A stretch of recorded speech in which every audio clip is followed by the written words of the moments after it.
Welcome friends, welcome to my YouTube channel.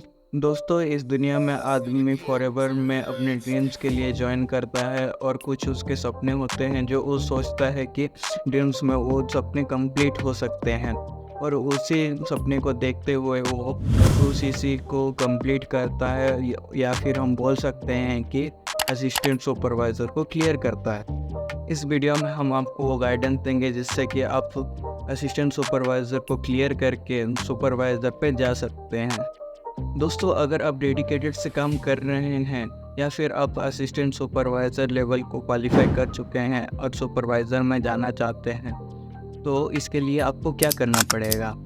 तो इसके लिए आपको सबसे पहले हमारे वीडियो को पूरा देखना पड़ेगा जिससे कि आप उसको समझ सकें हम। तो सबसे पहला काम ये है कि आपको पावर ऑफ कंपाउंडिंग को समझना पड़ेगा।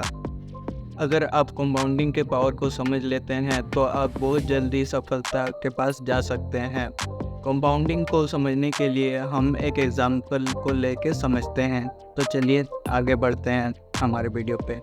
मान लीजिए आपको दो ऑप्शन दिए जा रहे हैं। पहला, आपको इमीडिएटली 1 करोड़ रुपए दिया जाता है और दूसरा, आपको 1 रुपये दिया जाएगा 31 दिनों तक, मगर वो डबल होते जाएगा। जैसे 2, 4, 8, 16 वैसे ही बढ़ते जाएगा। तो आप किसे चूज़ करेंगे? जिसने पावर ऑफ कंपाउंडिंग का नाम नहीं सुना है वो 1 करोड़ को चूज़ करेगा और बोलेगा मुझे 1 करोड़ रुपए दे दीजिए।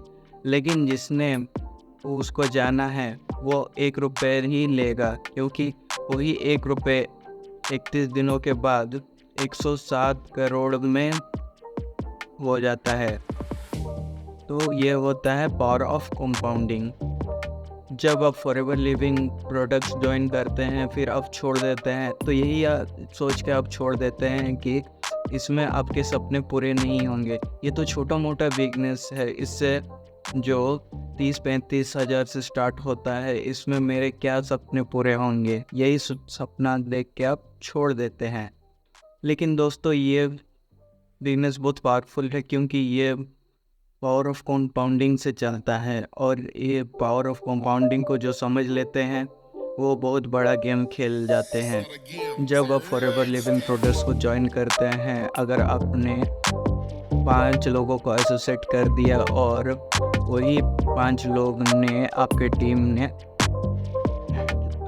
उसी 5 जन को करते करते ऐड किया, तो एंड ऑफ द डे आपके पास 665 लोग होंगे। लेकिन कब होंगे? जब वो 5 लोग भी डेडिकेटेड होंगे। अब ये ज्वाइनिंग कैसे करें, क्योंकि हमारे पास जो लोग हैं वो तो खुद हमें मना कर रहे हैं कि आप बुरा फंस गए हो। इसको हम ज्वाइन कराने के लिए लिविंग प्रोडक्ट्स में कैसे ज्वाइन कराएं, हम नया आदमी कैसे बनाएं, तो इस वीडियो को पूरा देखो जिससे कि आप जान पाओ। सबसे बड़ा चैलेंज क्या आता है? How to prospecting with strangers.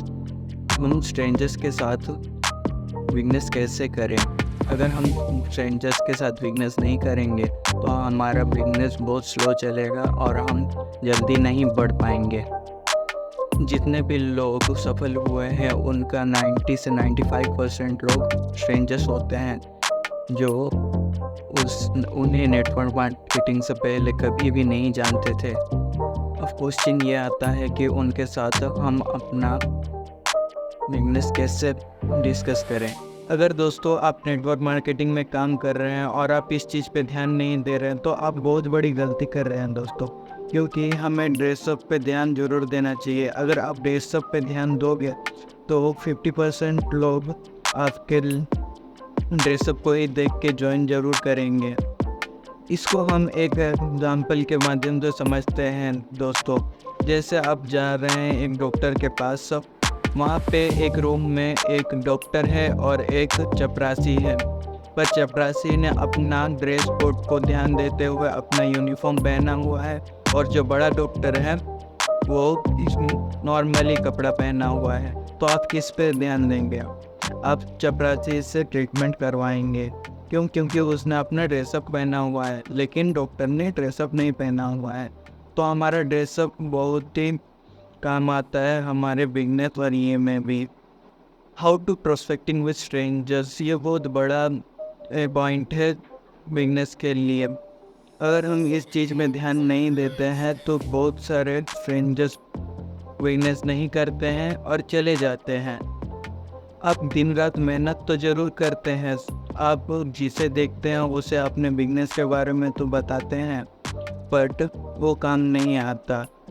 सबसे पहले आपसे वो अच्छा रिलेशन तो बना देते हैं, लेकिन लास्ट में आप कुछ ऐसा बोल देते हैं जिससे कि वो आपका कॉल बाद में नहीं उठाता है। आप यही सोचते हैं कि उसने मेरे साथ अच्छा रिलेशन तो बना दिया, लेकिन ऐसा मैंने क्या कहा जो वो अभी मेरा कॉल नहीं उठाता है।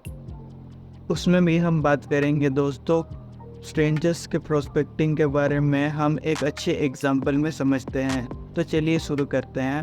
एक सोशल एक्सपेरिमेंट हुआ था दोस्तों, जिसमें एक व्यक्ति ने जेन्युइनली एक बैग में पैसे रखे थे बहुत सारे, और उसने बहुत लोगों को ऑफ़र किया कि इस बैग में पैसे हैं और आप इसे ले जाइए। बट 99% लोगों ने उस बैग को नहीं लिया। क्यों नहीं लिया? क्योंकि ट्रस्ट इशू था। ट्रस्ट इशू क्या होता है? उन लोगों ने सोचा कि इसमें बॉम्ब भी हो सकता है, ये हमें क्यों देना चाहता है। उसी तरह हमारे बिजनेस में भी ऐसा ही होता है कि हम वो आदमी सोचता है ये मुझे ऐसा क्यों बोल रहा है और क्यों ये करना चाहता है। आप कितना भी अच्छा बिजनेस कर लीजिए, लेकिन जब तक उसके मन में ट्रस्ट इशू रहेंगे तो वो ज्वाइन नहीं करेगा और वो बोलेगा इसमें मुझे ये क्यों फंसाना चाहता है। लेकिन आप किसी ऐसे जानकारी आदमी को बताएंगे जिसको इसके बारे में थोड़ा कुछ पता होगा, तो वो ज़रूर एक्सेप्ट करेगा और बिजनेस में ज्वाइन करेगा। तो दोस्तों हम सेकंड पार्ट में अगले बार जानेंगे कि हमें क्या करना चाहिए और क्या नहीं करना चाहिए, जिससे कि हम अपने बिजनेस को बढ़ा सकते हैं।